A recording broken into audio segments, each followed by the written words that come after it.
up? Bienvenue sur le podcast Conversation Awesome avec Karmakin. Mon nom est Claudia et ma mission avec ce podcast est de t'amener dans un monde d'inspiration, de découverte et d'apprentissage. À travers des épisodes solo ou avec invités, en français and in English, attends-toi à une panoplie de sujets et d'histoires variées en lien avec la santé, les habitudes de vie, le développement personnel et spirituel et tout ce qui peut t'aider à vivre une vie awesome, épanouie selon tes termes. I am honored and so grateful that you're here. Merci de partager le podcast en grand nombre, de t'y abonner et de laisser 5 étoiles et un review sur ta plateforme d'écoute préférée. All right, let's dive in dans la nouvelle conversation de la semaine et merci encore d'être à l'écoute. You're awesome.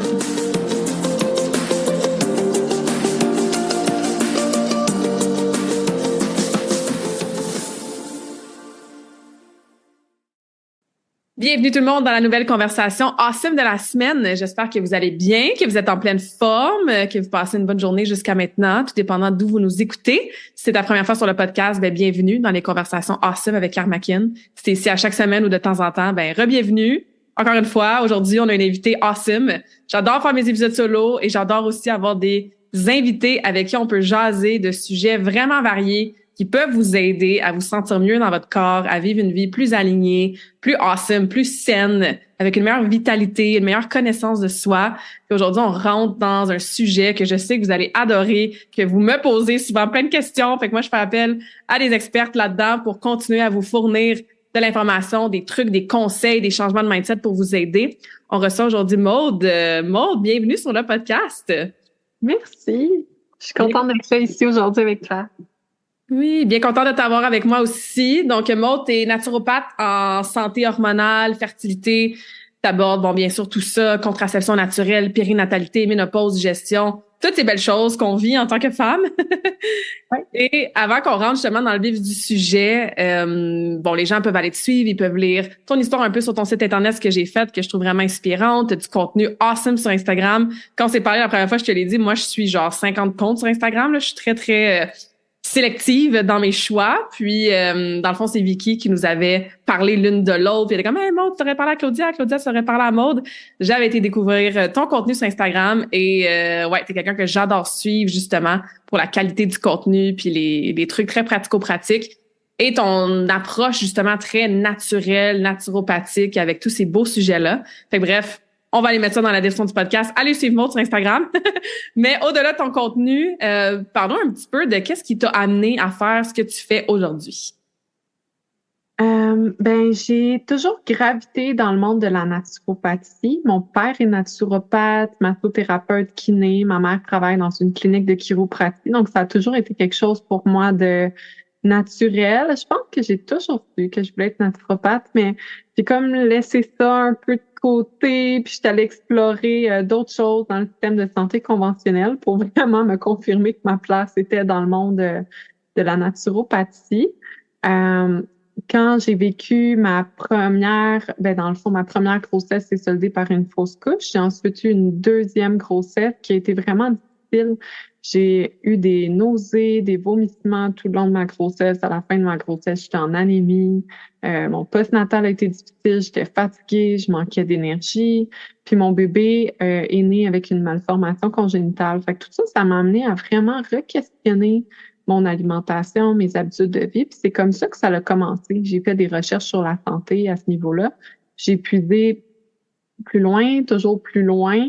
Puis au bout de quelques années à prendre soin de moi, prendre soin de ma santé, voir des beaux résultats, prendre soin de ma famille.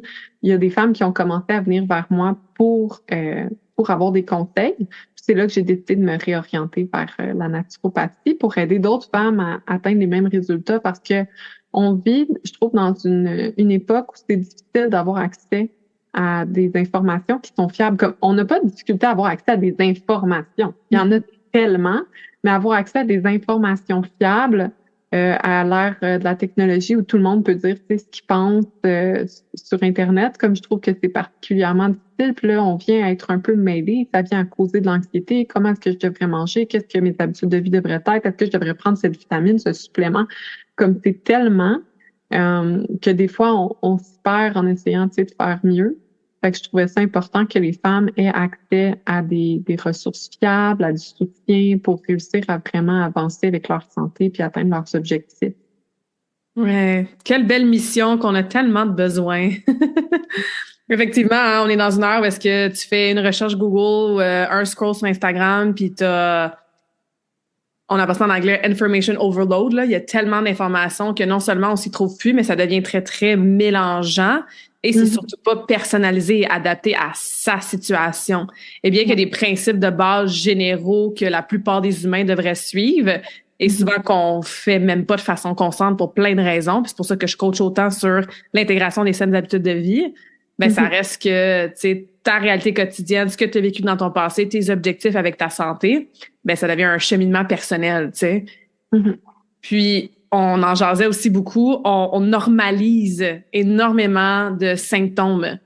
Bon, on va plonger dans la santé hormonale aujourd'hui avec toi, mais en général, tu sais, c'est rendu normal d'avoir un petit mal de tête à la fin de ta journée. C'est rendu normal de te lever pas d'énergie. C'est rendu normal, de te sentir vraiment à fleur de peau ou bloated avant tes règles. Ou, tu sais, on normalise tellement de choses parce que c'est commun. Il y a beaucoup de gens qui le vivent.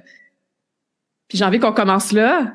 Qu'est-ce qui est... Quand on parle de cycle, tu sais, parce que, comme je t'avais dit, il y a des femmes de tous âges qui nous écoutent sur le podcast. Tu sais, on est entre la grossesse puis la ménopause, mettons, femmes de 30 ans, 40, 50 ans, peu importe, qui ont un cycle hormonal et qui ont encore leurs règles ou peut-être qu'ils n'ont pas leurs règles parce qu'ils prennent un contraceptif qui leur empêche, entre guillemets, d'avoir leurs règles, ou du moins c'est... Comment j'ai envie de dire, c'est stimulé peut-être moins naturellement, on va dire ça comme ça. Qu'est-ce qui est, entre guillemets, pas normal comme symptôme que on devrait peut-être s'inquiéter, on devrait peut-être aller consulter, on devrait peut-être justement regarder ça différemment, alors qu'on pense peut-être que c'est normal parce qu'il y a plein de femmes autour de nous qui vivent la même chose. Ouais, mais sur un cycle naturel, on veut un cycle qui est d'une durée de 24 à 36 jours. Donc, un cycle de moins de 24 jours, on va dire que c'est un cycle court. Puis un cycle de plus de 36 jours, on va dire que c'est un cycle long. Puis juste avant que tu continues, naturel, ça veut dire qu'il n'y a pas, par exemple, de contraception avec hormones. C'est ça, exactement. Donc là, quand on vient mettre de la contraception avec les hormones, c'est de la façon que c'est présenté, c'est que ça va régulariser les hormones, mais c'est tout à fait faux. En fait, ce que ça fait, c'est que ça les abaisse pour agir comme un contraceptif. Donc là, on n'est plus vraiment dans cette réalité-là. C'est vraiment les pilules qui vont définir où on se trouve dans notre cycle par rapport à si on va avoir un saignement ou pas. Puis c'est même pas une menstruation qui est liée à une ovulation. Fait qu'on est vraiment sur autre chose. Mais quand je parle de cycle naturel, c'est ça. C'est quand il n'y a pas d'hormones qui sont prises. Là, on va vouloir un cycle de 24 à 36 jours. Puis quand je parle d'un cycle, le premier jour du cycle, c'est le premier jour de menstruation. Pas de spotting, vraiment de menstruation, de saignement. Donc, on veut qu'on remplisse plus qu'un protège-dessous. Si on remplit plus qu'un protège-dessous, on peut appeler ça comme un vrai saignement menstruel. Puis on va vouloir ça pour calculer la première journée. Fait que si on a comme par exemple 2 ou 3 journées de spotting qu'on remplit pas un protège-dessous, ça reste dans la phase lutéale, donc à la fin du dernier cycle. Le premier jour de saignement franc, c'est le premier jour du cycle. Puis là, à partir de là, on va calculer jusqu'au prochain premier jour de saignement franc. Puis on veut que cette durée-là soit de 24 à 36 jours pour une femme dans ses années fertiles. Fait que c'est sûr qu'il y a des exceptions, là, comme quand il y a l'allaitement, on peut voir des cycles longs. Dans la préménopause, on peut voir des cycles plus longs, des cycles plus courts aussi. Tu sais, il y a des changements au niveau hormonal. Mais pour cette année de fertilité, on vise un 24 à 36 jours. Puis ça, c'est parce qu'un cycle plus court va indiquer, tu sais, qu'il y a quelque chose qui manque au niveau des hormones. On peut pas réussir à avoir tous les niveaux d'hormones de façon équilibrée en moins de 24 jours.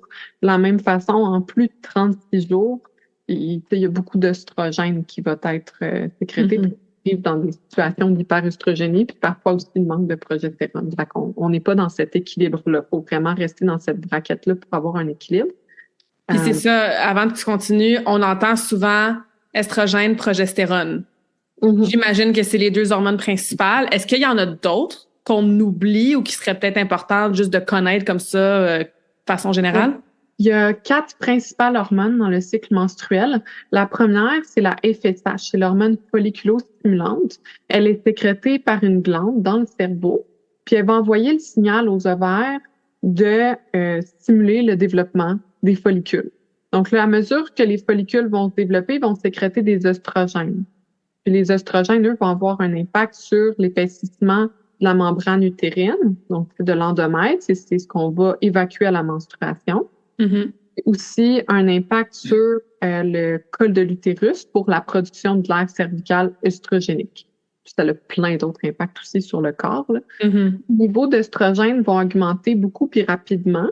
Ce qui va se passer, c'est que le cerveau, il y a une glande dans le cerveau qui va envoyer l'hormone LH, qui est l'hormone luténisante. C'est celle qu'on va tester sur les tests d'ovulation. C'est un test de LH. Cette hormone-là, elle repart, donc elle fait un pic qui vise à déclencher l'ovulation. Donc, elle va permettre à l'ovaire de libérer, au follicule, de libérer l'ovule mature, puis au follicule de se transformer en corps jaune, qui lui, à son tour, va produire de la progestérone. Puis, à partir de là, il va y avoir de la progestérone qui va être sécrétée. On l'espère pour une durée de 12 à 16 jours. Donc, il y a 4 principales hormones. 2 qui sont sécrétées par le cerveau, la FSH puis la LH, puis 2 dans les ovaires, les oestrogènes puis la progestérone. Fait que c'est vraiment ces hormones-là qu'on vise à ce qu'ils soient correctement équilibrées au cours du cycle hormonal. Mm-hmm. Fait que il n'y a pas juste les oestrogènes puis la progestérone. Quand il y a des déséquilibres au niveau de la FSH, ça peut faire que ça peut être long avant qu'il y ait un développement folliculaire, par exemple. Puis là, ça retarde, ça fait des cycles plus longs. Puis il peut aussi y avoir des déséquilibres au niveau de la LH, là, comme on le voit dans diverses conditions gynécologiques. Okay. Tantôt, je te parlais de la phase lutéale qu'on vise à ce qu'il soit de 12 à 16 jours. Mm-hmm. C'est vraiment important. Dans le fond, quand le follicule, il se fiture pour libérer l'ovule mature, puis lui, il se transforme en corps jaune. Ce corps jaune-là, il produit de la progestérone. Quand il est en bonne santé, il va produire pour une durée de 12 à 16 jours. Quand il est en moins bonne santé, il peut produire pour moins longtemps que ça. Quand on a moins longtemps que ça, on se retrouve dans une situation où il y a un manque de progestérone, puis ça va venir affecter différentes choses dans le corps, tant au niveau de la santé reproductive que de la santé globale. Au niveau de la santé reproductive, on va l'observer par des journées de spotting à la fin du cycle, comme je te disais tout à l'heure. On va aussi voir un SPM plus marqué, de l'anxiété, de l'insomnie, puis ça peut amener à des risques de fausses couches, puis à des situations de difficulté à concevoir ou d'infertilité. Fait que ça, c'est quand la progestérone n'est pas là assez longtemps dans le cycle de 12 à 16 jours en moyenne. C'est ça. Okay. Exactement. Fait que c'est important de s'assurer qu'on a une phase lutéale de 12 à 16 jours. Pour répéter, juste pour que les gens, que c'est nouveau ces termes-là, la phase lutéale, c'est entre l'ovulation et le jour 1 des menstruations. Oui, c'est ça, exactement. Il y a 2 phases dans le cycle menstruel. La première, c'est la phase folliculaire. C'est tout le moment où il y a un développement folliculaire qui va s'opérer. Fait à partir du moment où la FSH elle est sécrétée au jour 1, il y a un développement folliculaire qui va se faire jusqu'à ce que l'ovulation ait lieu. Puis quand l'ovulation a lieu, ça marque le changement de phase dans le cycle. Puis là, on passe à la phase lutéale. Donc, le follicule qui a libéré l'ovule mature va se transformer en corps jaune, puis sécréter de la progestérone pour toute la deuxième phase du cycle, qui est la phase lutéale. Puis quand cette phase-là se termine, c'est qu'il y a un premier jour de menstruation, puis on recommence avec la phase folliculaire. Fait que sachant ça, puis comprenant ça, est-ce que le spotting, c'est un drapeau rouge? Est-ce que ça veut indiquer d'autres choses? Est-ce qu'on n'est pas supposé justement avoir de spotting avant ou après? Je sais que des fois, il y en a qui ont du spotting dans leur cycle aussi, autour de l'ovulation. Tu sais, j'ai entendu différentes choses. Ouais. Qu'est-ce qui est normal, qu'est-ce qui est pas normal avec le spotting? Ben, pour la menstruation, on vise une menstruation de 3 à 7 jours. Puis ça peut être normal d'avoir, par exemple, une journée de spotting à la fin des menstruations parce que généralement, le flux va commencer plus abondant puis diminuer au cours de la menstruation. Des fois, on va avoir comme une journée modérée, puis après ça, abondante, on vient modéré léger. On vise au moins une journée de saignement modéré ou abondant.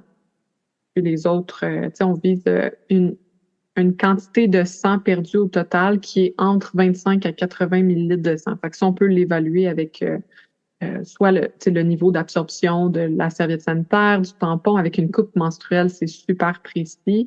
Ou même avec des serviettes menstruelles, ça va absorber beaucoup plus, mais il y a quand même moyen d'avoir l'information sur la quantité qui va être absorbée.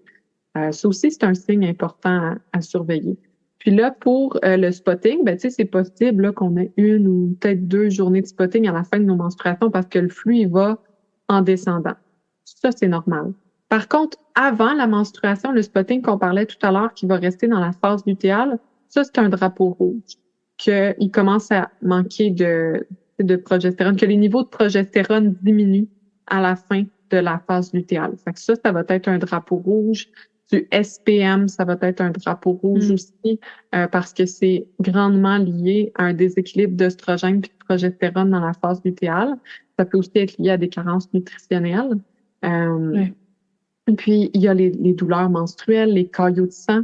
Ça aussi, les caillots de sang, ça va indiquer qu'il y a manqué de progestérone. Des menstruations trop abondantes. Là, on vient entrer dans une situation d'hyperœstrogénie. Ça peut paraître assez complexe, mais dans le fond, tout ce qu'il y a à retenir, c'est qu'un cycle devrait être en moyenne de 24 à 36 jours, avec une phase lutéale de 12 à 16 jours. Il ne devrait pas y avoir d'FPM, pas ou très peu de douleurs menstruelles. C'est normal d'avoir quelques crampes, l'utérus contracte quand même, mais ça devrait pas nécessiter, ça devrait être léger, ça devrait pas nécessiter la prise d'antidouleurs ou d'être incapable de faire sa journée comme c'est le cas pour beaucoup de femmes. Les règles devraient être vraiment d'un niveau de 25 à 80 millilitres. Fait que moins que ça, souvent ça peut être associé à des cycles courts, c'est un drapeau rouge. Ou plus que ça, ben là, on parle de règles abondantes, puis dans certains cas même de ménorrhagie. On vise ça. On veut un sang qui est une variante de rouge. Donc, c'est de rouge vif vers un bordeaux foncé. Fait que c'est à peu près à ça qu'un cycle menstruel devrait avoir l'air. Puis quand on sort de ça, ça devient intéressant de consulter pour valider, parce que vraiment notre cycle menstruel, c'est un beau cadeau qu'on a, comme un rapport à la fin. Tellement, ouais. Genre, comment tu vas? C'est ça, exactement. On a cette chance-là, nous, les femmes, d'avoir un rapport à la fin du mois qui nous donne beaucoup d'indicatifs sur comment on va, puis qui va nous donner tellement d'informations précieuses, tant sur la santé reproductive que la santé globale. Parce que là, j'ai parlé, des impacts, par exemple, des oestrogènes puis de la progestérone sur la santé reproductive, mais ça a des impacts beaucoup plus grands que ça. Fait que, c'est super important de porter attention à ces signes-là en ayant conscience de ces paramètres-là, puis en portant une attention à notre cycle, ça nous permet de valider qu'on est toujours en bonne santé. Tellement. Ce qui est important de savoir, c'est que ça se peut là, qu'un cycle sorte de ces paramètres-là. On peut avoir vécu du stress, entre autres. Il y a différentes choses qui peuvent affecter notre cycle menstruel, que ce soit du stress physique, du stress mental ou d'autres situations. Mais ce qu'on veut pas, c'est que ces drapeaux rouges-là arrivent soit 2 cycles consécutifs ou 3 cycles au cours d'une même année. OK. Une petite variante une fois de temps en temps, une menstruation courte une fois par année ou un cycle un peu plus long une fois par année. OK. Mais 2 fois de suite ou 3 fois dans la même année, ça devient important d'aller commencer à regarder ce qui se passe puis à l'adresser avant que ça l'empire la situation. C'est ça. Ouais, absolument. Des petits drapeaux rouges. Je veux que tu reviennes un petit peu sur les SPM parce que je pense que ça aussi, c'est des choses qu'on normalise énormément. Donc, c'est pas normal d'avoir des gros SPM, mais c'est très commun. Donc, on pense que c'est normal. Bon, on t'en a nommé quelques-uns, hein. Je veux dire, la patience qui est écourtée, plus à fleur de peau. Moi, je le vois souvent des femmes qui ont des gros cravings de sucre. Ils mangeraient tout ce qu'il y a dans le placard à manger. Il peut y avoir des douleurs, des maux de tête, fatigue, baisse d'énergie. Encore une fois, qu'est-ce qui est, entre guillemets, normal parce qu'il y a effectivement un changement hormonal qui se passe? Mais à quel point ça doit être léger versus intense? Est-ce que ça dépend de d'autres facteurs ou c'est un peu comme une espèce de de lignes à suivre pour tout le monde, que, tu sais, une fois que tu es rendu là dans tes symptômes, ben ça, effectivement, c'est un drapeau rouge. Est-ce que ça dépend de ta condition physique? Est-ce que ça dépend de ta tolérance à la douleur? Est-ce que ça dépend de ton mindset aussi, tu sais? Bref, on peut décortiquer un petit peu plus, encore une fois, ces fameux PMS-là? Comment qu'on peut faire pour s'aider, puis comment on peut déjà observer soi-même qu'est-ce qu'on ressent ou qu'est-ce qu'on remarque là, dans cette période-là.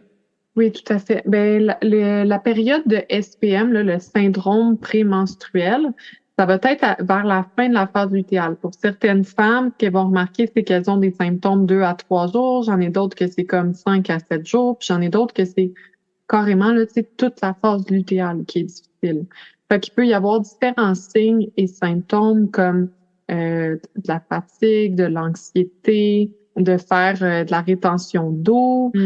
Des boutons aussi, des fois, les gens ils vont le remarquer dans leur peau. Oui, absolument. Il peut y avoir des cravings de sucre, comme tu parlais tantôt, puis même comme des symptômes de dépression.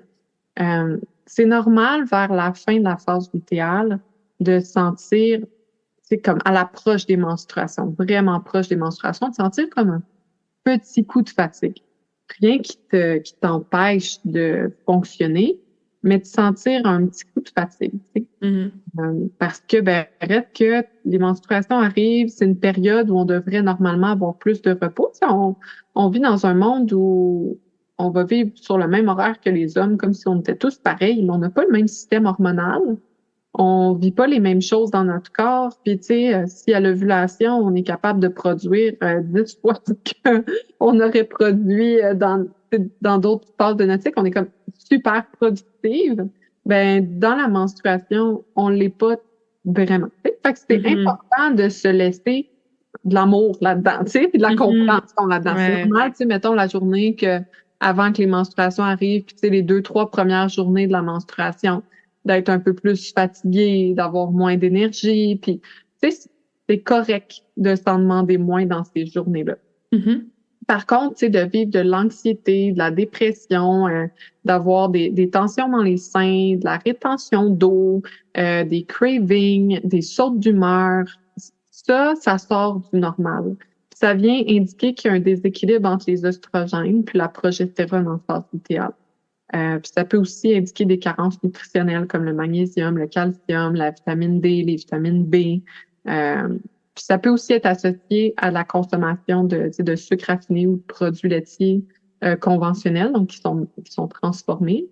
Fait que c'est à faire attention. Quand on remarque ces signes-là, c'est les premiers signes qu'il y a des déséquilibres au niveau des hormones, des carences nutritionnelles. Fait que c'est important de les adresser.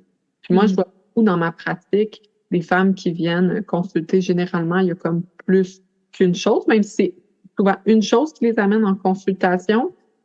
Après ça, on regarde, puis en effet, il y a du SPM, il y a des douleurs menstruelles. Puis c'est là depuis souvent plusieurs années.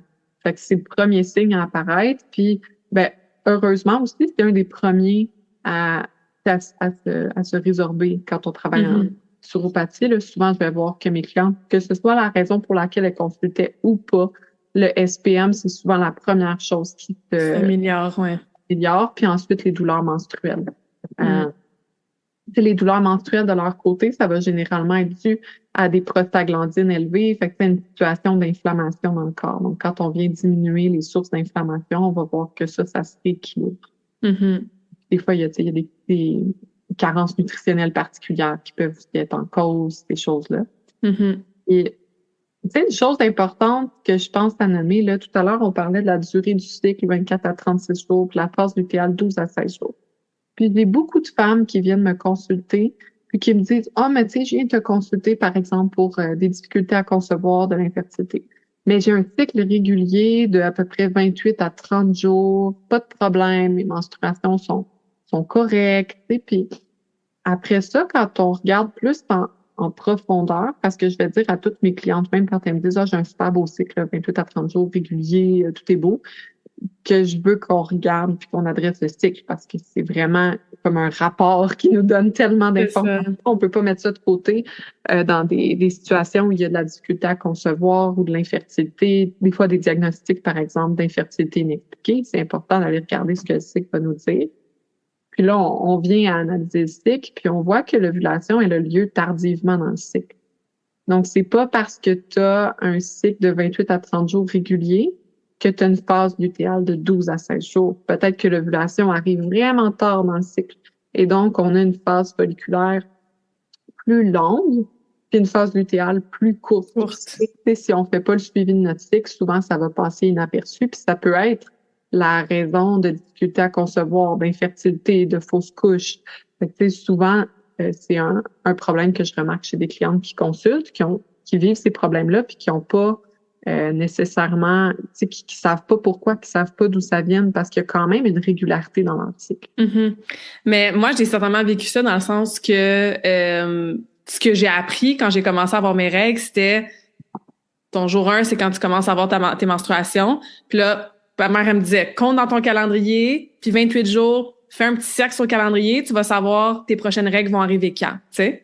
Puis c'est vraiment assez récemment que j'ai commencé à faire le suivi de ce qui se passait entre ces 2 jours-là. Tu sais, au-delà de me dire, ah, OK, c'est bon, j'ai mes règles dans une couple de jours. Et moi, j'ai effectivement un cycle super régulier, très facile. J'ai pas d'SPM. Je suis régulière depuis toujours. J'ai jamais utilisé de contraception hormonale. Jamais, jamais, jamais, tu sais. Donc, knock on wood, là, j'ai bien sûr des très bonnes habitudes de vie. Puis je sais que je fais des bonnes choses pour aider mon cycle, mes hormones. Mais c'est vraiment assez récemment que j'ai commencé à faire, OK, quand est-ce que j'ovule exactement, tu sais, puis qu'est-ce qui se passe entre ces 2 fameux chiffres-là du jour 1 puis du jour 28 ou 29? Ouais.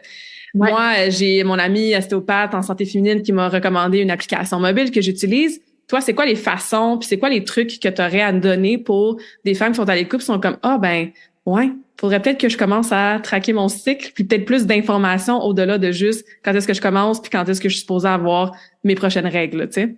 Oui, absolument. Ben, le premier conseil que j'aurais à donner, parce que je vois beaucoup de femmes utiliser des applications qui, justement, vont pas répondre correctement aux besoins. C'est une application dans laquelle on rentre le jour 1, qui va tout de suite nous dire comme hey, tu vas ovuler dans 14 jours, tu peux être menstruée dans 28 jours. Ben, c'est pas la réalité. Puis c'est à la limite dangereux, tu sais, de lancer cette information-là pour certaines femmes, tu sais, qui ont conscience qu'elles sont fertiles seulement quand elles ovulent, puis qui vont penser d'emblée qu'elles vont ovuler au jour 14, tu sais, de leur cycle. C'est pas la réalité aujourd'hui. Ce l'était autrefois. Les cycles étaient beaucoup plus réguliers, généralement alignés avec le cycle lunaire, parce que la lumière de la Lune vient avoir un impact. Toute la lumière, ça a un impact sur notre santé hormonale. Ça venait faire qu'il y avait quelque chose qui faisait que toutes les femmes avaient comme leur ovulation, leur menstruation en même temps, puis il y avait un certain rythme. On parle d'une époque, tu sais, il y avait une bonne alimentation, des bonnes habitudes de vie, puis pas, tu sais, de lumière artificielle, d'utilisation de technologie, puis que, tu sais, les gens étaient dehors dans la nature, connectés avec le soleil, la lune, tu sais. Exact. Donc, vraiment pas là. C'est pas une réalité là que les femmes ont des cycles de 28 jours puis qu'elles ovulent au jour 14. Puis même dans les dernières générations, ça l'a vraiment accentué. Il y a beaucoup plus de femmes qui ont des cycles vraiment assez différents de ça, qui rencontrent des difficultés dans leur cycle. Fait que ça, c'est la première chose à faire attention, de pas croire que parce qu'on est menstrué là, j'ovule dans 14 jours puis je vais être menstruée dans 28 jours. Ça peut être la réalité de certaines femmes, mais c'est vraiment une minorité à notre époque aujourd'hui. Fait que de faire attention à ça. Ensuite, il existe différentes méthodes de suivi qui sont tous très fiables en fonction de pour quelles raisons on va les utiliser. Donc, il y a certaines méthodes qui sont plus appropriées selon différents objectifs. Est-ce qu'on veut concevoir naturellement? Est-ce qu'on veut faire de la contraception naturelle ou est-ce qu'on veut suivre notre santé reproductive et globale, un peu comme on parle depuis le début de l'enregistrement? Fait que, il y a différents bienfaits. Puis après ça, à partir de là, on est capable de diriger la personne vers une méthode qui est adaptée pour elle. Ces méthodes-là sont très fiables. Souvent, on va croire que ce l'est pas. Il y a comme cette rumeur-là. Il y a même des médecins qui vont dire que c'est pas des méthodes fiables. C'est parce qu'en fait, il y a une confusion avec la méthode du calendrier, qui est comme l'ancêtre de ces méthodes-là. Puis c'est un peu, tu sais, ce que tu racontais, là, que t'avais dans 28 jours puis le 14 jours au milieu. Ça, c'est la méthode du calendrier. Puis ça, en effet, pour les raisons qu'on vient de nommer, ce n'est plus fiable. Mais il existe d'autres méthodes. Il y a la méthode des glaires. Donc, c'est une méthode dans laquelle on va observer les glaires cervicales. Les glaires cervicales, c'est la super tard de notre cycle. Fait que c'est vraiment le signe de fertilité qu'on va observer, peu importe la méthode qu'on va utiliser. Quand on utilise juste les glaires, c'est un petit peu moins fiable. Fait qu'on peut l'utiliser pour le suivi de la santé reproductive et globale. On va avoir plein de belles informations. On peut l'utiliser pour la conception naturelle, donc de cibler notre période de fertilité puis d'avoir des relations sexuelles non protégées au bon moment pour concevoir. Moins recommandé pour la contraception naturelle, où on veut vraiment une fiabilité très grande. Ensuite, méthode sympto-hormonale qui va être très fiable pour autant conception, contraception naturelle, suivi de santé. Ça va être d'observer les glaires et de faire des tests hormonaux pour cibler le pic de LH. Donc, tu sais, les fameux tests d'ovulation. Donc, vraiment en combinaison avec les glaires. Là. Puis ça, c'est-tu des choses qu'on peut faire à la maison toute seule? Est-ce qu'on a besoin de prendre notre température? Parce que ça aussi, c'est des choses qu'on entend parfois. Tu sais, comme concrètement, tu sais, est-ce que c'est des choses qui sont accessibles?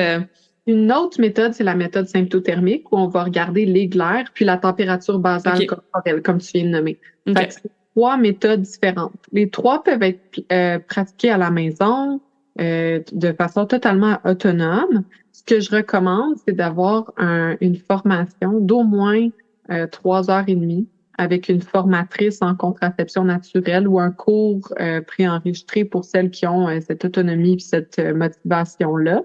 Mais d'avoir les connaissances. En particulier, si on veut l'utiliser pour la contraception naturelle. Ben oui, tu veux pas te mêler, puis finalement, tu te ramasses enceinte, puis tu pensais que tu avais bien fait tes tests. Là. Exactement. Puis, tu sais, vraiment, les histoires que j'ai entendues de grossesse non désirée avec une méthode de suivi fixe, c'est uniquement des femmes qui ont décidé de faire ça avec 1 heure et demie de formation ou, tu sais, des lectures de façon autonome, puis qui n'avaient pas été bien guidées, bien supportées là-dedans. Je comprends. C'est vraiment le savoir, tu sais, qui se transmet. Puis je pense aussi que même si certaines personnes sont super autonomes puis autodidactes, que le soutien en arrière peut être vraiment un gros plus. Tu sais, d'envoyer son soutien à quelqu'un d'autre puis de lui demander son avis, puis d'avoir du soutien pendant les 3 à 6 premiers mois. C'est ça que j'allais dire, surtout au début, là, tu sais, pour t'assurer que tu comprends bien, puis que justement il y a quelqu'un derrière toi qui peut te supporter. Avant que tu continues, est-ce que toi, c'est une formation que tu offres? Est-ce que tu as un cours? Je l'offre en privé. Donc, c'est 3 rencontres avec moi en privé pour être capable d'avoir toutes les connaissances pour le pratiquer pour la contraception naturelle. Puis j'ai aussi, tu sais, dans le fond, de répondre aux questions. La personne peut m'envoyer ses suivis de cycle par courriel, puis je vais lui donner du feedback pendant les premiers 3-6 mois. Ces 3 premiers mois, je donne plus. Puis après ça, tu sais, souvent, la personne est assez autonome, puis c'est juste des petits check-ins pour vérifier que tout va bien. Puis sinon, en naturopathie, généralement, pour la plupart de mes clientes, ça va être pertinent de leur transmettre au moins un petit 50 minutes d'informations sur le suivi de cycle pour qu'elles puissent faire le suivi de leur santé reproductive et globale, puis qu'elles puissent l'utiliser soit pour le suivi de santé ou pour la conception ou les deux. Fait que, tu sais, ça dépend vraiment des objectifs qu'on veut atteindre. Puis ces méthodes-là, tu sais, elles se pratiquent à la maison. Regarder ces glaires, ça coûte rien, ça demande aucun matériel. Prendre, tu sais, des tests de LH, il y a moyen d'acheter juste les bandelettes en carton au lieu de l'avoir dans le gros affaire en plastique, là, pour que ça coûte moins cher. Puis reste que c'est accessible, c'est en vente libre à la pharmacie ou sur Internet. La prise de la température, si on va plus vers la méthode symptothermique, ça peut être d'acheter un petit thermomètre précis pour la symptothermie. Il doit y avoir 2 chiffres après la virgule. Donc, pas le thermomètre qu'on utilise pour regarder si on a de la fièvre, là. Mais quand même, tu sais, ces thermomètres-là sont abordables, disponibles en pharmacie ou, tu sais, des magasins de grande surface, sur Internet. Puis autrement, on peut aussi utiliser des dispositifs qui sont plus coûteux, qu'on va porter, tu sais, par exemple, autour du bras, comme le ThermDrop, pour prendre la température tout au long de la nuit. Puis là, ça enlève la pression de prendre la température au matin, puis tout ça. C'est un petit peu plus dispendieux, mais en même temps, c'est un investissement une fois. Quand on compare, par exemple, au coût, tu sais, de la pilule contraceptive ou des condoms, c'est tout à fait rentable. Ça enlève une pression, puis on a une fiabilité incroyable. Ah non, c'est vraiment intéressant. Puis j'ai l'impression que ça, tu sais, j'aurais aimé ça me faire dire ça quand j'avais 16 ans. Tu sais, puis en fait, la première fois que j'étais chez gynécologue, j'étais vraiment plus vieille que ça aussi. Mais parce que moi, j'en voulais pas viscéralement. Il y avait quelque chose que j'avais la misère à mettre en mots, que je refusais d'avoir une contraception hormonale. Puis finalement, j'ai eu un stérilet en cuivre pendant 4 ans plus tard dans ma vingtaine, autour de, mettons, 28 ans, que j'ai gardé 4 ans. Puis ça aussi, je suis revenue d'un voyage. Puis viscéralement, j'étais comme, enlevez-moi ça, genre, de mon corps. Puis j'avais vraiment de la misère à l'expliquer. Mais j'en avais pas d'autres, entre guillemets, options autres que le condom ou l'abstinence, tu sais, naturelle pour ça. Fait que je trouve ça vraiment pertinent qu'on ait ces conversations-là aujourd'hui. Peu importe l'âge que vous avez à l'écoute, là, je veux dire, il est jamais trop tard pour changer notre façon puis réapprendre à notre corps à être connecté à notre cycle naturel, même si on a utilisé des contraceptions pas naturelles dans le passé, tu sais. Fait que merci. Merci, Maud, vraiment, là, c'est Ça fait plaisir. super pertinent. C'est tellement une information importante, puis que toutes les jeunes femmes devraient y avoir accès. Puis, tu sais, plus il y a de femmes qui ont accès à ces informations-là, qui se mettent à le pratiquer, plus, tu sais, les prochaines générations aussi vont en bénéficier. Comme je regarde ma fille, tu sais, elle voit que je porte une attention à mes glaires quand je vais à la toilette. Elle voit, tu sais, que je regarde, tu sais, ma serviette menstruelle. Est-ce que, tu sais, c'est sang approximatif, c'est comme quelque chose qu'elle va toujours m'avoir vu faire. Fait que je pense que ça va être naturel pour elle. Quand, tu sais, moi, je me rappelle une journée au cégep, d'aller à la toilette en 2 cours, de baisser mes culottes, puis de boire une grande quantité de glaire. Puis aujourd'hui, je repense à ce moment-là, puis je suis comme, yeah, girl, t'étais tellement fertile, wow! Mais dans cette journée-là, ce que j'ai pensé, c'est genre, wow, j'ai comme morvé de mon vagin. Triste, tu sais. Puis il y a beaucoup de filles qui sont mal à l'aise avec leur vulve, avec leur odeur, les glaires, les sécrétions, puis qui se sentent pas bien avec ça, puis qui auraient tellement besoin d'avoir plus d'informations sur les différents types de glaires, ce qu'elles représentent, c'est quoi que ça veut dire pour ta santé, c'est quoi que ça veut dire pour ta fertilité. Puis tu sais, souvent, il y a des femmes qui vont venir me voir puis me poser des questions pour leurs filles, soit tu sais, des adolescentes ou des jeunes filles, mais que, tu sais, on le sait que ça s'en vient tôt ou tard. C'est ça. Puis elles vont me dire, tu sais, ouais, mais c'est trop difficile, ça, pour une jeune fille. Puis je suis pas vraiment d'accord avec ça. Tu sais, je veux dire, quand on l'apprend bien, puis qu'on le met en pratique, tu sais, normalement, là, on a notre cycle ovulatoire bien avant d'avoir des relations sexuelles. La plupart des filles ont leur cycle quand même assez jeune. Ça laisse quelques années pour observer. Il y a tellement de positifs de repérer des premiers signes de déséquilibre hormonaux plutôt que, tu sais, d'avoir un diagnostic de syndrome des ovaires polykystiques à 35 ans. Ça fait pas de sens, tu sais. Une jeune fille qui aurait eu les informations aurait pu le repérer tôt. Fait que là, tu sais, tous ces bénéfices-là, puis là, à long terme, elle a de la pratique à regarder son cycle. Puis après, on peut l'encourager à utiliser des méthodes barrières comme le condom, par exemple. Puis, au travers de ça, tu sais, je trouve que déjà, il y aurait plus de conscience que, par exemple, moi, comme toi, là, j'avais pas de contraception hormonale quand j'étais jeune. J'en ai eu un peu à 14 ans pour de l'acné, puis j'ai arrêté parce que j'avais trop d'effets secondaires. Fait que quand j'ai commencé à avoir une vie sexuelle active vers 16 ans, ben, j'avais pas de contraception. Je comptais sur le condom et uniquement le condom. Mais les statistiques sur le condom, là, c'est fait sur, comme, en tout temps, tu sais, pas sur une femme qui a conscience de. On fait pas les statistiques sur l'efficacité du condom en l'utilisant uniquement dans la période fertile. Fait que ça, qu'il y a des fois où il a brisé puis il n'y a pas eu de grossesse, mais oui, la fille était dans sa phase lutéale, elle était pas fertile. La femme est fertile à peu près 6 jours par cycle. Fait qu'il y a des fois où il brise, qu'on s'inquiète pour rien. Tu sais, je trouve que si une adolescente avait toutes ces connaissances-là puis qu'elle utilisait une méthode barrière en plus, ben, la fois qu'elle va avoir une relation sexuelle, même protégée, dans sa phase ovulatoire, elle le sait, là, si le condom il brise, je sais ce qui s'en vient. VS, comme dans sa phase lutéale, où elle commet, c'est une double sécurité. De toute façon, on va recommander la méthode barrière aux adolescentes pour la protection des ITSS. Exactement. C'est 2 méthodes qui se jumellent bien ensemble, puis la personne qui va l'utiliser a beaucoup plus de conscience du risque qu'elle prend. Peut-être que justement, ça va inciter des jeunes filles à se dire, ben, tu sais quoi, je sais que je vais ovuler d'un jour à l'autre, fait qu'on pourrait faire autre chose qu'une relation sexuelle pénétrative, même avec une méthode barrière, juste pour vraiment diminuer le risque. C'est ça vient à la conscience et connaissance de soi, puis parce que justement, on n'a pas, la plupart d'entre nous, ces informations-là qui ont été transmises, puis je veux dire, c'est pas la faute de leur mère, c'est pas la faute de nos mères, c'est pas la faute de leur mère à eux, c'est juste que là, on veut justement changer un petit peu cette transmission-là d'informations puis la faire d'une autre façon, encore plus intentionnelle, dans la conscience, dans l'information globale, intégrative, la santé naturelle, tu sais. C'est, comme je te dis, c'est vraiment une belle mission que tu as parce que c'est tellement, tellement important, tu sais. Puis, bon, on a parlé de plein de choses et là, j'entends des petites questions qui remontent. Ouais, mais comment je fais pour savoir ou qu'est-ce que je fais dans ma vie qui ferait en sorte que j'ai des débalancements hormonaux? Moi, je vous écoute parler, j'aimerais ça avoir un super beau cycle comme Maud le décrit, sauf que c'est pas le cas. Qu'est-ce que je peux déjà faire pour rebalancer mes hormones? Et la question qui vient avec, c'est quoi les habitudes de vie que je fais puis qui m'aident pas à balancer mes hormones? Ouais. Ben, tu sais, les premières choses qu'on va adresser, c'est l'alimentation, certaines vitamines et suppléments quand c'est nécessaire, puis les habitudes de vie. Fait que ça, c'est vraiment la base, tu sais, d'avoir une bonne santé en ayant des facteurs naturels de santé.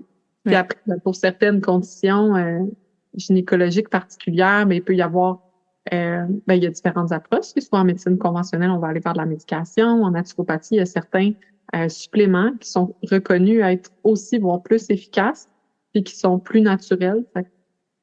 Moins d'effets secondaires. Puis... Effets secondaires, c'est ça exactement. Fait que tu sais, il y a différentes approches à ce moment-là, mais vraiment la base, là, c'est d'avoir une bonne alimentation, des bonnes habitudes de vie.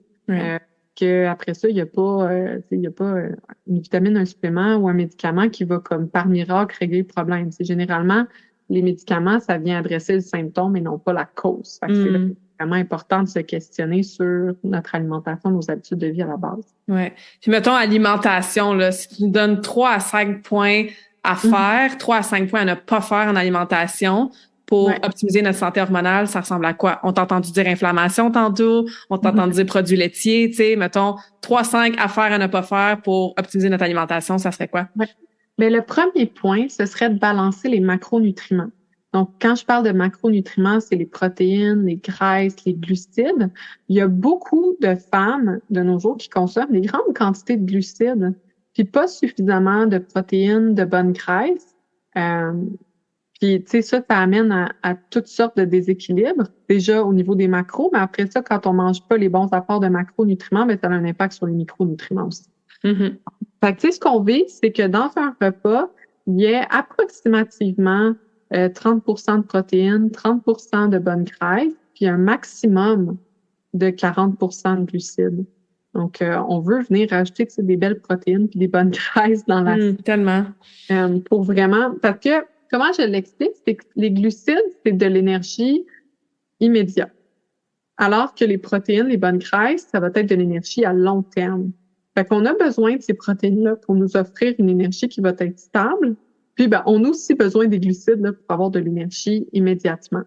Puis quand on va consommer des glucides seuls, ce qui va se passer, c'est qu'on vient entrer comme dans une montagne russe au niveau de notre glycémie. Fait que là, notre taux de sucre sanguin va augmenter, il va y avoir une sécrétion d'insuline, ça va diminuer. Là, comme on a un coup de fatigue, un craving, on va remanger. Puis là, c'est dur de sortir de cette montagne russe-là. Tandis que quand on va manger notre glucide avec une protéine, un bon gras, on va venir comme aplatir cette courbe-là.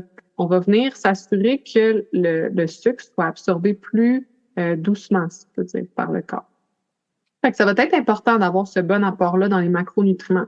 Presque la totalité des femmes qui viennent me voir sont pas satisfaites de leur niveau d'énergie au cours d'une journée. Puis ça, c'est vraiment un quick fix de balancer les macronutriments. Tout de suite, on voit des résultats. Il y a une meilleure... c'est pour ça que j'aime ça, voir ça dans la première rencontre. Parce que c'est rapide, là. C'est rapide. Ah ouais, moi aussi, je le vois, là. On change, même juste commencer avec la composition du déjeuner, tu sais. Même juste ce repas-là, à quel point ça change, là, l'énergie des cravings. Fait que, on est sur la même longueur d'onde. Oui, mon deuxième point, c'était justement, tu sais, de faire attention particulièrement au déjeuner. Tu sais, on déjeune, on vient de dormir, on était à jeun depuis un certain nombre d'heures, on a besoin d'énergie. Fait que là, tout de suite, c'est important d'avoir un bon apport de protéines, de bons gras, puis tu sais, un petit peu de glucides. Au matin, souvent, ce qu'on va voir, c'est des céréales déjeuner, de l'avoine. Du yogourt, granola sucré, banane, miel, sirop d'érable. Toast avec des croissants, des jus d'orange, bagel. Juste des glucides. Fait que là, sur le coup, on a de l'énergie, ça nous start bien pour notre journée, mais on va avoir un down d'énergie dans pas long, tu sais. Puis là, c'est là que la collation, la fatigue, c'est difficile, on a de la misère à se rendre jusqu'au dîner. Fait que vraiment d'aller manger des protéines le matin. Puis idéalement, c'est des protéines biodisponibles au matin, au petit déjeuner. Puis de manger dans les 45 à 60 minutes qui suivent notre réveil. Parce que comme on le disait tantôt, on déjeune. On a besoin de cette énergie-là rapidement quand on se réveille. Puis c'est particulièrement important pour les femmes. Au niveau des études, là, il y a beaucoup de choses qui sont faites sur les hommes. Les hommes, comme on le disait tantôt, ils n'ont pas le même corps que nous, ils n'ont pas le même système hormonal, puis ça fonctionne pas de la même façon. Nous, notre corps, tous les matins, il regarde, est-ce que je me sens en sécurité aujourd'hui? C'est-tu une journée où je dois survivre ou c'est comme une journée où tout va bien puis tu peux faire des bébés? Puis en fonction de ça, il va choisir ses hormones sexuelles, s'il fait des hormones sexuelles ou s'il fait plus d'hormones de stress. C'est vraiment important tout de suite le matin de lui dire tout va bien, tu manques de ressources, tu as tout ce qu'il faut, tu as de l'énergie, c'est guidou, tu sais. Pour que lui dise, c'est relax aujourd'hui, ben je peux faire des hormones sexuelles. Puis ces hormones sexuelles-là, on en a besoin, qu'on veuille avoir des enfants ou pas, là, la fertilité, c'est quelque chose qui concerne tous, qu'on soit dans le désir d'avoir des enfants ou pas, parce que ces hormones-là, ils ont des impacts vraiment plus larges sur le corps. Fait que, puis c'est la dernière priorité du corps, la fertilité. Fait que quand on a une bonne fertilité, on peut se dire que, tu sais, quand même, il y a un certain équilibre. C'est ça. Au niveau des autres facettes du corps, parce que le corps, il veut vivre avant de faire vivre quelqu'un d'autre. On veut venir soutenir à ce niveau-là, s'assurer de bien déjeuner. On vit 30 à 40 grammes de protéines dans les 45 à 60 minutes qui suivent notre réveil. Puis si on prend des collations, tu sais, comme tantôt, je disais, on veut pas consommer un glucide seul. Fait qu'on va viser au moins une combinaison de 2 macronutriments. Soit des protéines, des graisses, des protéines, des glucides, des graisses, des glucides. Fait que c'est de jumeler. Puis là, on me demande souvent des exemples. Fait que, moi, je donne tout le temps mon exemple de ma collation préférée. C'est le samedi, je sors avec les enfants, on va jouer dehors, on a tout le temps besoin d'une petite collation parce que ça demande beaucoup d'énergie. Fait que j'amène des saucissons, de super bonne qualité avec une compote de pommes. Fait qu'on a un glucide, on a une protéine, graisse de bonne qualité. Non, ça peut être comme de manger nos bleuets avec du yogourt ou notre pomme avec du cheddar. Tu sais, de venir accompagner d'un gras, une protéine. Fait que ça va aider. Ensuite, ça va être d'optimiser les micronutriments dans l'alimentation. Déjà, quand on balance les macronutriments, ça l'aide, c'est sûr, ouais. Ça l'aide, c'est sûr. Mais tu sais, de s'assurer de manger une variété d'aliments, de manger riche puis diversifié.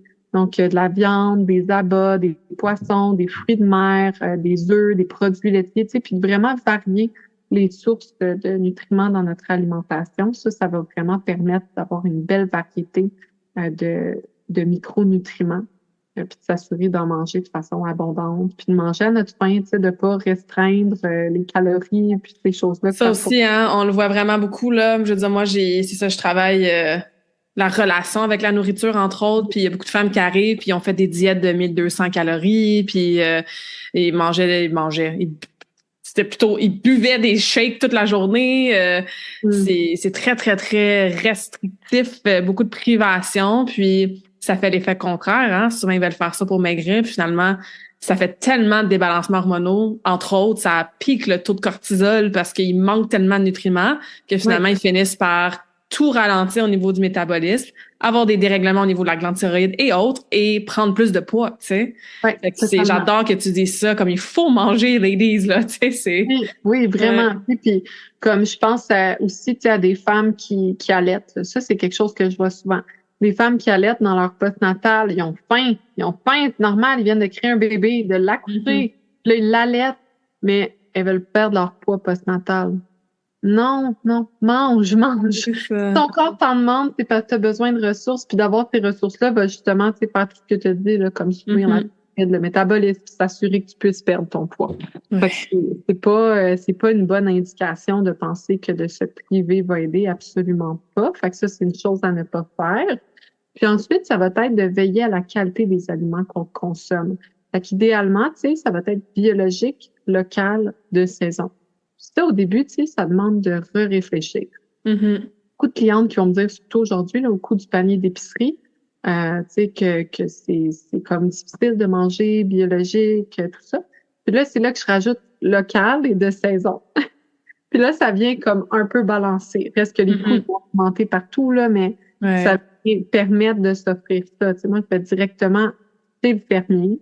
Déjà, on sauve à peu près 30-35% du coût que l'épicerie prend. Si tu achètes des grandes quantités, tu sais, comme si je vais à la ferme de bœuf, puis j'achète soit un certain nombre de livres ou un quart de bœuf, un demi-bœuf, un bœuf entier, ça réduit considérablement le prix, puis ça permet d'acheter des grandes quantités. Fait que moi, ce que je fais, j'ai un gros congélateur à la maison, on achète pour 2-3 mois, puis on remplit le congélateur. Puis ça a aussi grandement réduit ma charge mentale de maman. Tu sais, faire le choix. Qu'est-ce qu'on va manger cette semaine? Quel ingrédient ça va me prendre? Faire la liste d'épicerie, aller à l'épicerie, oublier quelque chose, retourner à l'épicerie.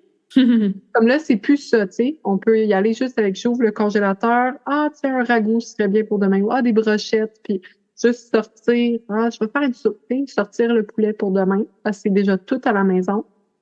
Puis après, il y a au niveau fruits et légumes, les paniers bio au Québec. On a le site Fermier de famille où on peut rentrer notre code postal, trouver le producteur biologique le plus proche de chez nous qui fait des paniers bio.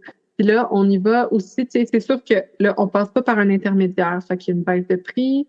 On prend un abonnement, tu sais, qu'on paye en avance ou qu'on prend un plan de paiement. Fait que ça aussi, ça vient baisser le prix. On a tout ce qui est local et de saison. Tu sais, des bananes, là, les faire venir en avion, mais ça a un coût. Les avocats aussi, tu sais, ça a un coût de les faire venir ou des fraises en hiver, tu sais, c'est sûr que ça vient rajouter, tu sais. Fait que de prendre ce qui est en saison, ben on diminue forcément aussi le coût. Fait que ça permet d'avoir une alimentation de qualité pour un prix qui est raisonnable, raisonnable, quelque part similaire avec le fait d'acheter à l'épicerie, tout ça. Puis on change aussi nos habitudes, fait que ça vient faire, tu sais, au début, c'est sûr, ça demande de l'énergie, de faire quelque chose de nouveau, puis de sortir de notre zone de confort. Mais à long terme, ça enlève tellement une charge mentale sur la préparation des repas de la liste d'épicerie, puis d'aller à l'épicerie à toutes les semaines. Là. Ça, c'est absolument. Puis tu sais, même quand on regarde un panier, tu sais, puis on compte toutes les collations, les craquelins, les bartons, les céréales, les chips, tu sais, si tu finis par enlever ça parce que tu comprends que c'est peut-être pas la meilleure chose de façon optimale pour tes hormones et ta santé globale, puis qu'en plus tu te nourris d'aliments comme ça, bio, plein de bons macros, plein de bons micros, ben t'as moins faim entre tes repas, moins besoin de tous ces aliments superflus-là, ben ton panier d'épicerie il te coûte moins cher à la base, tu sais. Puis sachant qu'il y a 30% des aliments qu'on gaspille ou qui sont perdus, puis qu'il y a beaucoup de gens qui mangent trop point, ben quand tu finis par enlever puis considérer ça, finalement, ça coûte moins cher, j'ai envie de dire, là, de manger intentionnellement comme ça, tu sais. Fait que totalement. Tu sais, ce que tu disais là, par rapport à tous ces aliments-là dans le panier d'épicerie, pour ceux et celles qui sont pas encore tout à fait prêts à faire le saut puis aller directement chez le fermier et puis changer totalement leurs habitudes, ce que je vais recommander, c'est à l'épicerie, c'est de faire le tour, pas faire les paniers du centre. Tu sais. Il y a vraiment les vrais aliments, tu sais, la viande, le poisson, puis éventuellement, tu sais, de faire le saut vers le biologique, ça va être pertinent. Tout à l'heure, on parlait de produits laitiers conventionnels, tout ça. Des fois, on va dire que la viande, les produits laitiers, ça crée de l'inflammation, que les œufs, ça peut créer de l'inflammation, tout ça, ou du mauvais cholestérol. Puis en fait, c'est vraiment important de faire la différence entre la viande, du lait, des œufs conventionnels, puis ceux qui proviennent de pratiques agriculturales, souvent biologiques, mais respectables pour l'animal. Tellement. Des vaches, on les veut au pâturage, nourries à l'herbe, biologique, pas de maïs, pas de soya, pas de GM. C'est ce qu'on va viser le plus possible. Puis ce lait-là, il est pas inflammatoire. Cette viande-là, elle est pas inflammatoire. C'est d'aller chercher des produits où les animaux sont élevés dans des conditions qui ressemblent à leurs besoins. Parce que, oui, je suis pour la viande, je suis pour les produits laitiers, les œufs, mais je suis pas pour l'agriculture conventionnelle telle qu'elle est faite. Pour moi, un animal qui est enfermé dans une usine, qui a jamais vu le soleil, qui est nourri avec une nourriture qui ressemble pas à ce qu'il devrait manger, qui est plein d'OGM, puis après ça, tu rajoutes qu'il y a des maladies, fait qu'ils prennent des antibiotiques. Puis, c'est comme... on peut pas tout mettre dans le même bateau quand on parle de ces groupes d'aliments-là. Assurément. Ouais. Exactement. Puis de s'assurer vraiment d'avoir une variété d'aliments. Fait que c'est de la viande rouge, mais il faut aussi des poissons, des fruits de mer. Puis, des fois, je vois beaucoup de gens qui vont comme manger quand même varié, mais pas assez de poissons, fruits de mer. Puis dans les poissons, fruits de mer, il y a des nutriments, des micronutriments qui sont vraiment importants pour venir balancer d'autres nutriments qu'on a dans la viande rouge, par exemple. Fait que ça va être important de manger une variété. Ouais. Puis Good. sinon, le dernier point, ce serait d'éviter les aliments raffinés le plus possible. Au début, de commencer par ce qu'on a à la maison, c'est faire un gros ménage du garde-manger. Moi, j'ai fait ça, là, la journée que j'ai appris ça, j'ai fait un gros ménage de mon manger. Après ça, ça prend plus de temps de regarder, tu sais, dans les ingrédients, de ce qu'on achète, de changer nos habitudes vis-à-vis de ça. Mais la première chose, c'est vraiment, tu sais, le garde-manger à la maison. Fait que ce qu'on va vouloir enlever, c'est les aliments qui sont raffinés. Donc, on parle de certaines farines, sel, sucre et les huiles. Donc, farine, ben, c'est d'éviter, tu sais, les farines blanchies. On va opter plutôt pour une farine biologique, non blanchie, tu sais, complète, de bonne qualité. Puis pour le pain, tu sais, si on peut faire un pain au levain ou acheter un pain au levain, c'est vraiment l'idéal. Le levain va venir prédigérer une partie du gluten. Ça va enlever une partie ça va détruire les antinutriments. Fait que ça, c'est vraiment des beaux points positifs. Fait que c'est comme un plus pour ces produits-là. Après ça, le sel, on va éviter le sel iodé de table. De toute façon, quand on ouvre le paquet de sel iodé, l'iode s'évapore. Fait que c'est pas une très bonne source d'iode. Favoriser plutôt des sels naturels, comme du sel de mer, du sel de Guérande, du sel d'Himalaya. Tous ces sels-là, c'est des bons sels, puis on devrait pas... on peut en mettre dans nos assiettes. Il n'y a pas... on ne peut pas se priver de ça. Le sucre, tu sais, de favoriser des sucres naturels. Fait que d'éviter, tu sais, du sucre blanc d'épicerie. On va favoriser des sucres naturels. Si on veut rester dans le granulé, tu sais, parce que des fois, pour les recettes, tu sais, quand on commence à amener des changements, là, de changer tous les ratios dans les recettes, c'est comme d'un coup. Fait qu'au début, d'utiliser un sucre granulé comme du sucre de canne bio. Ou, tu sais, ça peut être du sucre d'érable, du sucre de coco. Ça va changer un petit peu les ratios, par contre. Puis après, on peut essayer aussi de la purée de dattes, du miel. Le miel, c'est mon préféré, le all time. Genre, je l'aime vraiment. Fait que, tu sais, de tranquillement changer vers ça. Puis au niveau des huiles, on va éviter les huiles végétales qui sont inflammatoires. Donc, tu sais, l'huile de tournesol, l'huile de soya, l'huile de maïs, l'huile de canola.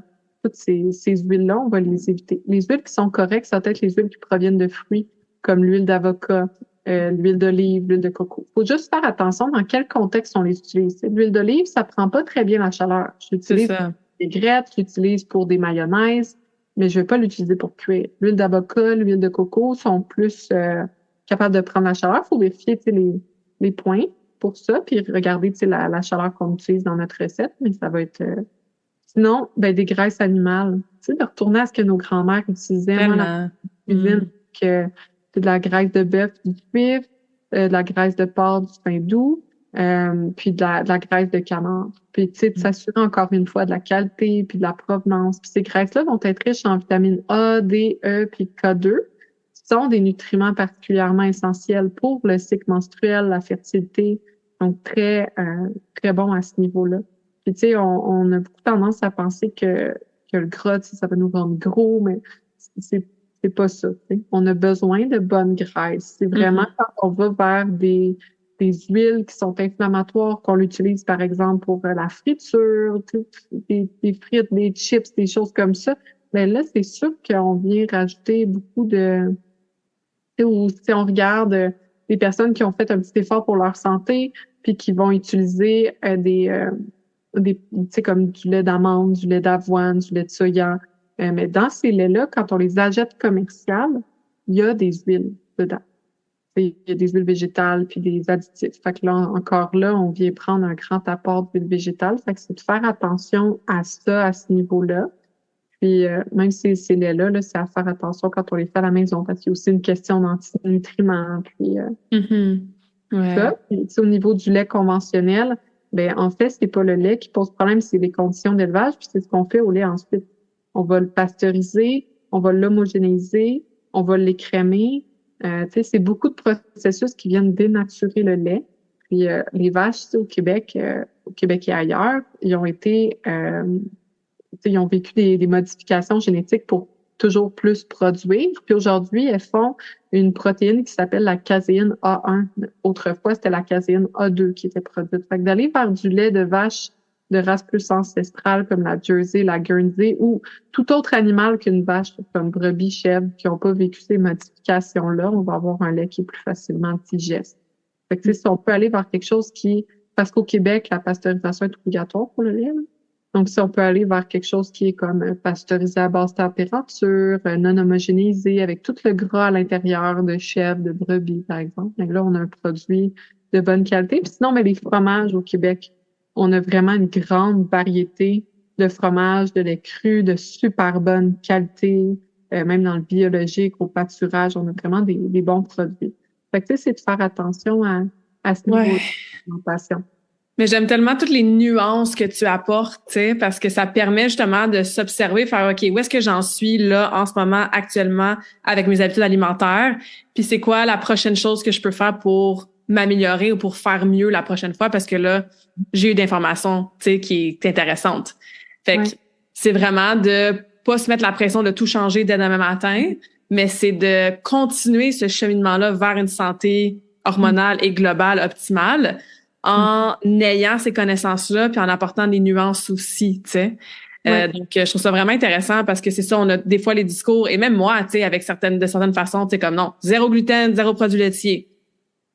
Et ça veut-tu dire que de temps en temps, mais tu peux prendre justement un fromage de chèvre ou aller chercher, tu sais, quelque chose de différent qui est à la source plus naturel, moins inflammatoire. Fait que, tu sais, il y a beaucoup plus d'étapes et de couches et de nuances que dans le temps, comme on disait. Fait que Ouais. ça prend ces informations-là pour après ça faire des choix conscients pour soi, tu sais. Oui, c'est ça exactement. Puis tu sais, ce que j'aime dire à mes clientes, c'est que bien manger, c'est pas supposé ressembler à de la privation. Hmm. C'est plutôt supposé ressembler à faire plus soi-même à la maison, retrouver le plaisir de cuisiner, de mettre un bon repas à la table qui réunit tu sais, les membres de sa famille ou ses amis, ses proches. C'est supposé faire dans le plaisir, dans l'amour, dans le partage. C'est pas supposé ressembler à de la privation. C'est Tu ça. sais, à Noël, j'ai reçu une friteuse en cadeau. Puis là, j'ai fait fondre de la graisse de canard, puis j'ai fait des patates frites dans la graisse de canard. Puis hey, j'ai aucun malaise à manger ces frites-là. C'est des Mhm. bons gras, puis c'est, tu sais, des patates. Puis après ça, je me suis fait une belle sauce à spaghetti là, avec du pois dedans. Fait que c'est comme une belle poutine italienne, puis un fromage de lait cru qui fondait dessus. Puis des fois, je vais me faire des biscuits aux pépites de chocolat au levain. C'est tout c'est des questions d'apport puis de qualité. Exact. Je peux pas manger des biscuits aux pépites de chocolat au levain à tous les jours, même Non, non, si c'est c'est ça. pas au levain. On garde quand même la portion en tête, mais Oui, c'est ça. Tu sais, c'est ouais. de garder les portions en tête, puis d'avoir une belle variété, puis de le faire soi-même à la maison. Puis tu sais quoi, c'était la meilleure poutine italienne que j'ai jamais mangée. J'en Quand doute on pas. fait soi-même, c'est tellement bon. Puis tu sais, des fois, c'est d'avoir des amis, des alliés avec qui on peut partager certaines tâches, comme j'ai une amie qui fait tremper ses noix, puis après ça, les fait déshydrater pour enlever les antinutriments. Moi, j'ai pas la patience de faire ça, mais je fais mon yogourt, je fais mon kéfir, puis on fait des échanges, tu sais. Ça. Ah Fait non, que, c'est vraiment bien. tu sais, l'aspect communautaire, puis de connexion autour de la nourriture, c'est pas Mhm. être de la privation. Ouais, merci. Je vois le temps qui avance, on pourrait jaser pendant des heures. Maude, merci pour toutes ces belles informations-là. On aurait pu rentrer dans justement les suppléments, l'activité physique, l'exposition à la lumière et tout ça. Donc, on se fera une partie 2 à un moment donné.